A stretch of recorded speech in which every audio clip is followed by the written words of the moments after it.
Hey, why hasn't Jude made any videos lately? Jude did make a video, but her memory card failed her, and for some reason, it could not play the video, and it just wouldn't get into her computer, and it just didn't work. And then she thought she had fixed the memory card, and she made another video, but it failed her. Again. So the video I made wishing you guys a Merry Christmas is gone. And this is the second time I try to make this one, so I hope it works. So I am here to do my top 10 favorite books of 2013. Note that they are not books that were released only exclusively on 2013. I do have some books that were released this year, but I have a lot that were not, that I just happened to read this year. I'm gonna try to go through the list really quick because, you know, they are my favorite books and I do have a lot of stuff to say about them. But these are not reviews, and I do have a reviews for some of them up, so I will be totally leaving links to them in the description. And they are sort of, kind of, in a particular order. I mean, the top 5 are very hard, so I think that I love all of them equally. I couldn't really pick. Eon, Dragon Eye Reborn by Alison Goodman. Eon was so cool, it was action-packed, it was so cool. Alison Goodman, it's awesome at storytelling. I could see the whole world so clearly in my head, everything, the details. I loved every single minute that I was in the world of Eon. Action-packed adventures, dragons, what more can I say? The only little thing is that Eon was slightly annoying at some things or parts, or some of the decisions he made were like, eh. But overall, the book was great. Sadly, Iona, which is the second and final book in the series, a duology, I think that's what they're called. Yeah, it was not that good. Iona, I didn't really like it. I didn't like it. But Eon, yes, definitely. The Rules for Disappearing by Ashley Elston.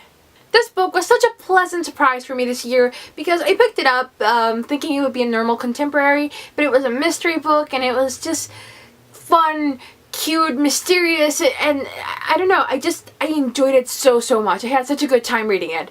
And it's a series. I mean, the ending was left sort of open, but I did not know it was going to be a series until someone left a comment on the video review I made, which you can check out if you want. Someone left a comment letting me know that it would be a series, so I'm really excited for book 2 because I just really enjoyed book 1. I really enjoyed it. It was such a pleasant surprise this year. I already said that like 3 times, right? Blah. Clockwork Princess by Cassandra Clare. It's signed! The Infernal Devices has to be one of my favorite series of all time. It was so good. But needless to say, I've been waiting for the release of this book since freaking ever. I mean, I read Clockwork Prince like in the same week it was released, so a year. I think I had to wait a year for this. And I was so happy to finally finish with the series. I suffered a lot through this book. I did. I suffered quite a lot. And I loved the ending. I know a lot of people had like mixed feelings about it and they were not very pleased, but I was really pleased with how everything turned out. I still enjoyed Clockwork Prince a lot more. I mean, it's still my favorite. Book 2, it's my favorite of them all. But I was super happy to finally finish with the series, so yes, definitely one of my favorites of the year. Cinder, Book 1 in the Lunar Chronicles by Marissa Meyer. This book was released in January 2012 and I picked it up only this year and I cannot believe I had not read it sooner. It had such excellent reviews and just everything. Everyone was like, oh my god, I loved it, but I didn't want to pick it up because I mean, like, Cinderella as a cyborg. But I was so dumb. I mean, it was such an amazing, cool story and I just freaking loved it because I've read quite a few retellings before, and usually authors try to stick too much to the original, and I don't know, the story sometimes ends up being not very believable and such. But Marissa Meyer took Cinderella and was not afraid to make it her own story. It was awesome. Action-packed, romantic, and the freaking creatures from the moon coming onto Earth. What more can you want? So if you've been feeling kind of meh about starting with this series, you really should start with it. It's so awesome. It really is. And if you already read it, then of course it's no surprise that it's Scarlet, Book 2 in the Lunar Chronicles by Marissa Meyer. Duh. I loved it. Right Riding Hood, I mean, I knew she would come into the story, but like Marissa Meyer just managed to make Scarlet shine. and still have Cinder there. And I just loved how they were still both in the same story, and really the focus was a little bit more on Scarlet this time. And I just thought it was such a genius way to make the series, you know, with the princess retellings. And I am really, really, really looking forward to Crest, which is book 3 in the Lunar Chronicles, and it's Rapunzel, and I want to see what happens with everyone. I want to see. So top 5, this is complicated. Just know that in general, you should read all of the top 5s. Like, you should read them. You should. So my top 5 is Shadow and Bone by Leigh Bardugo. I don't know.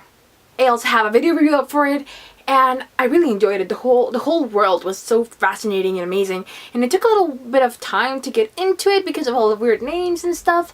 But once you get into it, you get into it. You're in the story. I love the characters. The main character was so strong and like magical. It was all magical and beautiful. And I've also never loved the villain so much as I did with this book. Gimme that bad guy. Give him to me. It was amazing. I have book 2. I have not read it yet because I'm stupid. I don't know why. Don't know. Stolen, A Letter to My Captor by Stolen, A Letter to My Captor by Lucy Christopher. The feels for the story. It broke me into tiny little pieces, but it was so worth it. It was so worth it. The whole freaking novel, my heart was just like pounding in my chest so hard, and it breaks you, granted, but it's so worth it. It's so worth it. And if you've read this novel, you really need to listen to Florence and the Machine's Over the Love and Bastille Sleep Song. It's just 2 songs that sort of really go with the book. They did me a lot of company when I was like staring off into space, lost when I finished with the novel. Hopeless by Colleen Hoover. I love Colleen Hoover. I read her Slam series when it came out. I really, really enjoyed it. So of course when Hopeless came out, I just had to read it. It was so intense and passionate, and like everything in the whole novel, everything was just, it was intense. It was also intense. And I loved it. The characters, the story, the situations, everything was just, it was such an amazing and great experience to read this novel. Her Slant series was wonderful, but this one, it's different, and I can't say if it was better, but at least for me, I could identify a lot more with this one, and it hit home on a lot of things. I related with this novel in ways that I wish nobody had to relate to, but I can honestly tell you that it's very accurate in what she feels, and I've like been there, done that, got the t-shirts with the memory blocks and everything, so it was just such an amazing novel.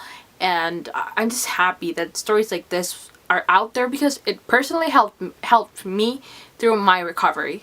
So Hopeless was a novel to which I connected to at a very personal and emotional level. I have not read Losing Hope yet, which is the 2nd book in the series, but I cannot wait to, because this one was just so good, it's amazing. Although I do recommend that if you don't know about Colleen Hoover's work, you start with her Slam series and then go to this one.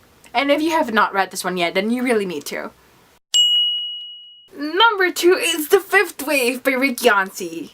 I had such a hard time deciding if it was going to be number 1 or 2, but I picked it as 2. This was, hands down, my favorite book of the summer. There was all this hype going around it, and people loving it, and just great and excellent reviews, and they were all true. Also have a video review up for talking about all the good stuff about it.